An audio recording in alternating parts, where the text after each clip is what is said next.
বন্ধুরা, মন্ডল ইলেকট্রিকে আপনাদের স্বাগতম।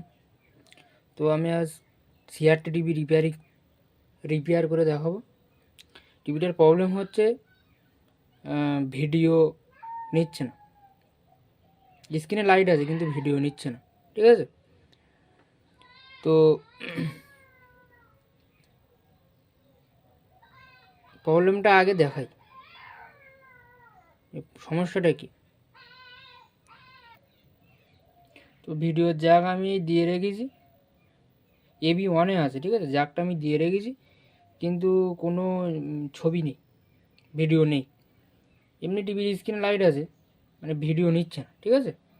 স্ক্রিনে লাইট আছে কিন্তু ভিডিও নিচ্ছে না। টিভির সামনে যে যে কোম্পানির সেই ছবিটা এখানে আছে, এটা চাইনিজ কিট। এটা ভিডিও না আসলে প্রথমে দেখতে হবে যে ভিডিও যে কোয়াডটা দিয়েছি, কোয়াডটা ভালো কি খারাপ আগে দেখতে হবে। যে 3RC যে কোয়াড ঠিক থাকলে যেখান থেকে ভিডিও দিয়েছি সেট আপ বক্স, সেই সেট আপ বক্সটা দেখতে হবে ভালো কি খারাপ, ঠিক আছে? তো তার ভালো, সেট আপ বক্স ভালো, তারপরে টিভির দেখতে হবে যে টিভি কোথায় ফল্ট আছে, ঠিক আছে? তো এই ভিডিওর লাইন এই দেওয়া আছে,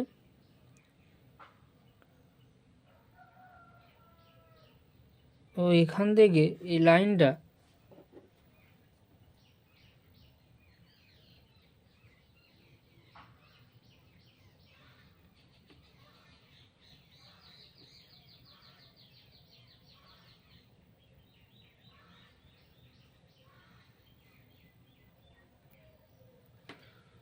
তো লাইনটা ডাইরেক্ট ট্র্যাকগুলো দেখতে হবে, ঠিক আছে?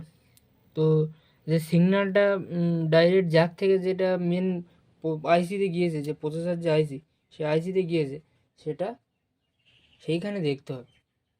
তো আইসি 24 পিনে সিগন্যালটা যাবে, তো ডাইরেক্ট সিগন্যালটা যাবে না, সেখানে ক্যাপাসিটার থাকবে, রেজিস্ট্যান্স থাকবে, জেনার থাকবে, ঠিক আছে? সেগুলো আগে চেক করে দেখতে হবে যে সেগুলো ফল্ট আছে কিনা, ওই জন্য কি যাচ্ছে না ভিডিওটা, আগে দেখতে হবে, ঠিক আছে? তো আমি সেগুলো সবই দেখেছি, কোথাও কোনো ফল্ট নেই। ভালোভাবে দেখার পরে আমি দেখলাম যে এইখানে এই যে একটা পিএফ, এই ব্লু কালারের যে পিএফটা, এই পিএফটা খারাপ আছে, ঠিক আছে? তো এই পিএফটা আমি লাগিয়ে নেব, তারপরে দেখব যে প্রবলেমটা সলভ হয় কি না। তো পিএফটা আমি লাগিয়ে নিয়েছি, এই পিছন দিক থেকে লাগিয়েছি বেসবোর্ডের পিছন সাইডে, ঠিক আছে? তো পিএফটা এবার টেস্ট করব। এই জ্যাক কিন্তু দেওয়াই আছে, জ্যাক। এবার দেখবো যে ছবিটা যাচ্ছে কি যাচ্ছে না, ভিডিও নিচ্ছে কি নিচ্ছে না। তো বন্ধুরা, প্রবলেমটা কিন্তু ঠিক হয়নি, সেমি প্রবলেম আছে, ঠিক আছে? তো এই পিএফটা খারাপ ছিল, ঠিক আছে? এই পিএফটা চেঞ্জ করেছি, এইখানে লাগিয়ে দিয়েছি কিন্তু তাও সেই সেমি প্রবলেম আছে। এই তো এই পিএফটা আমি দিয়েছি কিন্তু একই সেম প্রবলেম। তো এবার দেখতে হবে অন্য কোনো সমস্যা হচ্ছে, সেটা ধরতে হবে, ঠিক আছে?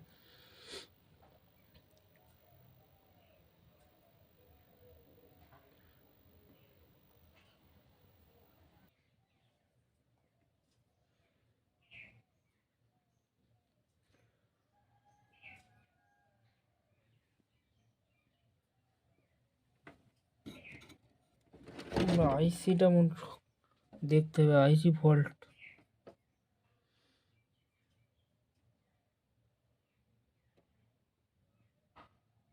তো এই যে আইসিটা আমি দেখা যাচ্ছে, এই যে আইসিটা দেখাচ্ছে বন্ধুরা, এই যে আইসিটা, এই লম্বা করে যে আইসিটা, বড় যে আইসিটা, এটা এই আইসিটা চেঞ্জ করবো, করে দেখবো যে প্রবলেমটা সলভ হয় কি না।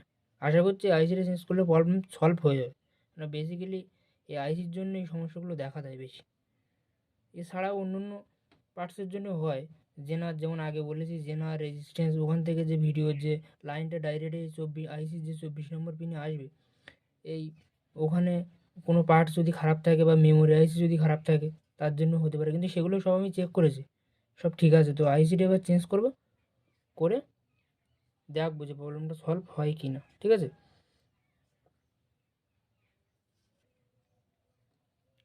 তো এই আইসিটা আমি চেঞ্জ করে নিয়েছি, এই আইসিটা। তো ভিডিওটা অনেক লম্বা হয়ে যাবে, সেই জন্য আমি কেটে দিয়েছি, ঠিক আছে।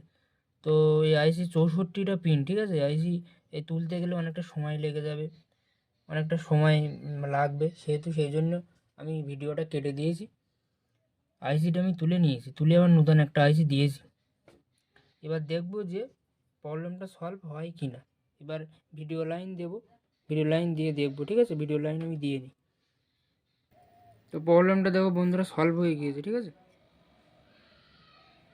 তো বন্ধুরা টিভিটা ছবি চলে এসেছে, আইসিটাও ফল্ট ছিল।